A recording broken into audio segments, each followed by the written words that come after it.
Avant que cette vidéo commence, si t'aimes ce qu'on fait sur cette chaîne, n'hésite pas à liker, à t'abonner et à commenter en fin de vidéo. Bonjour à tous, on se retrouve aujourd'hui pour parler du dernier chapitre de One Piece, le 1120, un chapitre très porté sur la volonté du Di et les voix qu'ils entendent. Très bon chapitre en vrai, très cool, on sent vraiment qu'on rentre dans tout le bail du Di. On va débriefer ça tout de suite. Et donc on commence donc ce chapitre avec un flashback entre Vegapunk et Clover. On apprend que Clover est un Di. Petite révélation, c'est logique, voilà, c'est pas non plus un truc de malade, mais voilà, on apprend qu'il est indie. Mais ce qui est très intéressant, c'est qu'on voit qu'à la base, on le savait, lui il charbonnait tout ça pour découvrir ce qui s'était passé pendant ce siècle oublié, etc. Et Vegapunk à l'époque était en mode non, ne déterre pas le passé, tu trouveras rien de bon là-dedans, moi je travaille pour le gouvernement, je peux pas t'aider. Au final, Clover qui se fait buter, comme on le sait, et Vegapunk qui est en mode oh putain, fais chier quoi, t'es mort. Et donc en fait on voit que Vegapunk à la base il voulait pas déterrer un peu tous ses secrets, mais on voit que maintenant du coup c'est complètement ce qu'il a fait en les révélant au monde entier. Donc de par la mort de Clover, ce qu'il disait qui était débile, voilà, d'aller fouiller dans le passé, c'est ce qu'il a fait devant le monde entier. Et donc Clover lui aurait donc transmis sa volonté, la volonté du Di, du coup, comme j'ai dit en intro, voilà, pour moi la volonté du Di c'est clairement le truc de ce chapitre, on va en parler plus tard avec les voix, etc. Je sais pas si c'est notifié que Clover entend les voix, il me semble que oui, si je dis pas de conneries, Clover entend des voix également. Du coup, est-ce que c'est tous les Di qui entendent des voix ou est-ce que c'est certains Di particulièrement, parce qu'on sait que jusqu'à présent il y a Roger, on sait quand il était dans les fonds marins vers l'île des hommes poissons, il a entendu les rois des mers. Il y a Luffy qui s'est arrivé pareil, et là on apprend que Clover, voilà. Donc est-ce que c'est tous les Di ou pas? Je sais pas. En tout cas, on va voir encore dans ce chapitre que Luffy va entendre la voix du géant de fer et que personne d'autre ne l'a entendu. Donc voilà, c'est les Di qui sont au centre de ce chapitre. C'était la révélation de Vegapunk. Voilà, on a entendu tout le message de Vegapunk, sauf la partie sur les Di, comme par hasard. Donc voilà, ça commence à être développé. Probablement le plus grand mystère de One Piece, je pense que c'est ça, c'est ce qui entoure les Di et leur volonté. Est-ce que la volonté des Di, ça serait pas de transmettre ce qui s'est réellement passé, de découvrir la réelle vérité, parce que comme Vegapunk le dit, c'est les vainqueurs qui racontent l'histoire. Les vainqueurs, malheureusement, ça a été le GM et Im, donc c'est eux qui ont raconté l'histoire, une histoire qui est fausse, donc du coup, mais comme il dit, de par certains qui portent le fardeau de savoir vraiment, d'essayer de comprendre ce qui s'est réellement passé, comme Clover qui est mort, comme Robin qui continue de le faire, grâce à ces gens-là, on peut réessayer de réécrire, enfin pas de réécrire, mais de divulguer la vraie histoire. Donc voilà, un chapitre très intéressant sur ce point-là. On a aussi, pour passer assez vite sur ça, le sacrifice d'Atlas, qui endort Lilith et qui désactive sa puce, je sais pas ce que c'est. Et donc York pense qu'elle est en mode oh ça y est, la puce de Lilith est désactivée.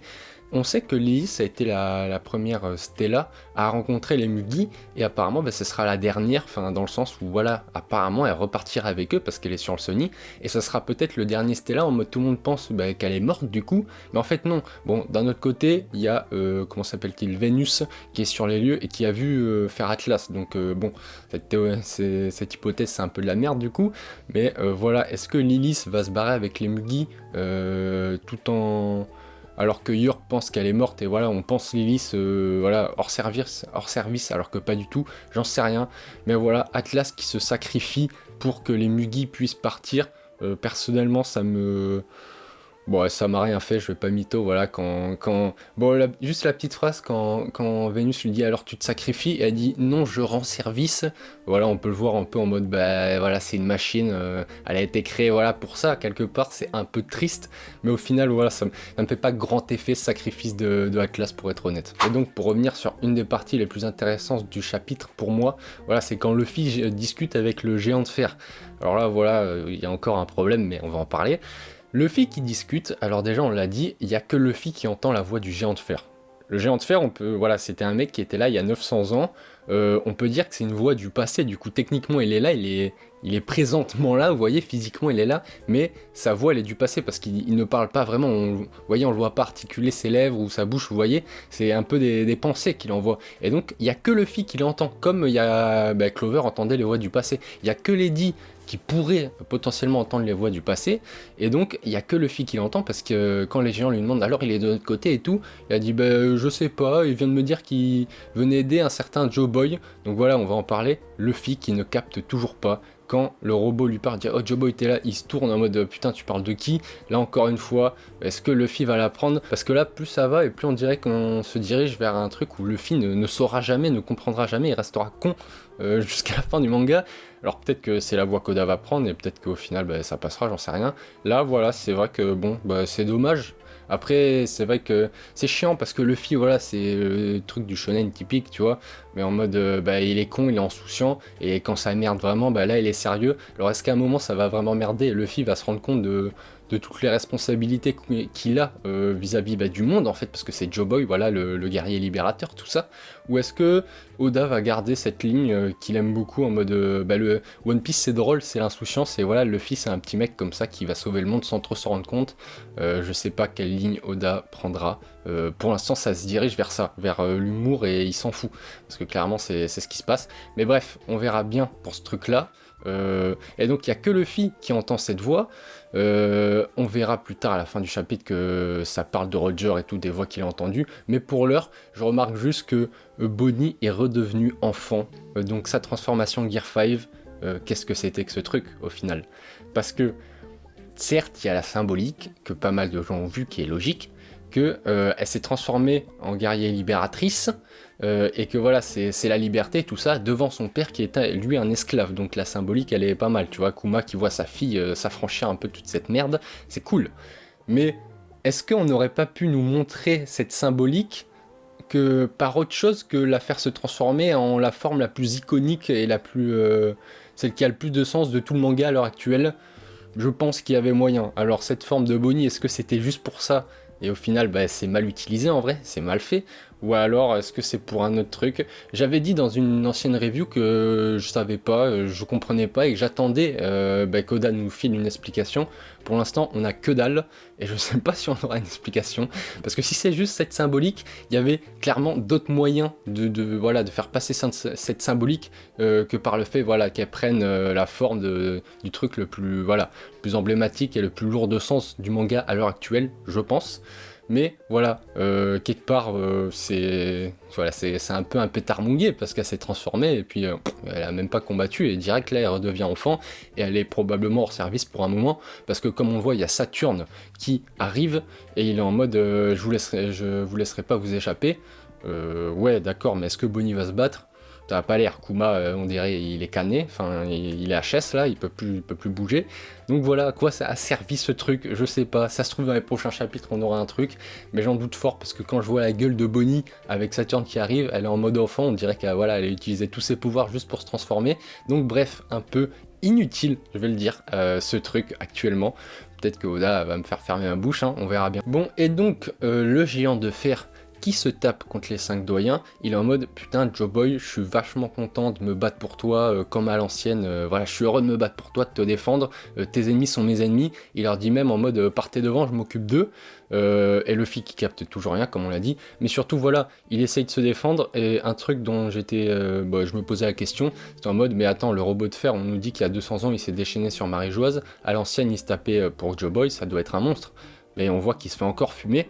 Il arrive même plus à tirer un rayon, et on a une explication qui finalement est très très logique, j'aurais dû y penser, je suis con, mais il est rouillé le gonze, hein, clairement il est rouillé, il est resté des centaines d'années sans rien faire, enfin plus de 200 ans du coup, la dernière fois qu'il s'est manifesté c'était à Marie-Joise, donc forcément il est rouillé, il se fait arracher le bras, enfin il se fait bouffer le bras par Peter, apparemment c'est son bras, je savais pas que le ver s'appelait Peter, mais ok, et il est en mode du coup, putain Joe Boy, est-ce que c'est le moment, est-ce que je fais tu sais quoi?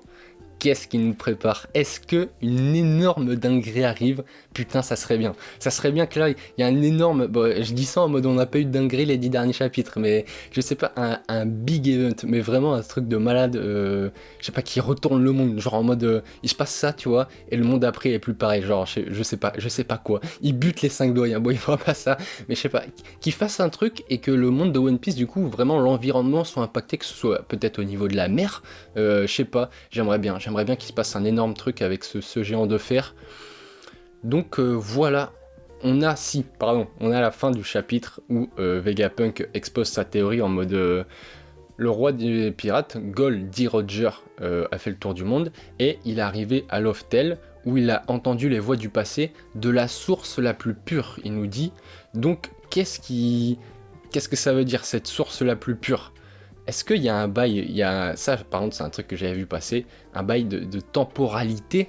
Est-ce que Roger, en allant sur cette île, je sais pas, soit il a entendu les voix, soit il a vu ce qui s'était passé dans le passé, je sais pas. En tout cas, on nous dit qu'à Loftel, ils ont entendu les voix du passé de la source la plus pure, et Vegapunk qui conclut en mode, enfin bref, vous l'aurez compris, c'est ma théorie.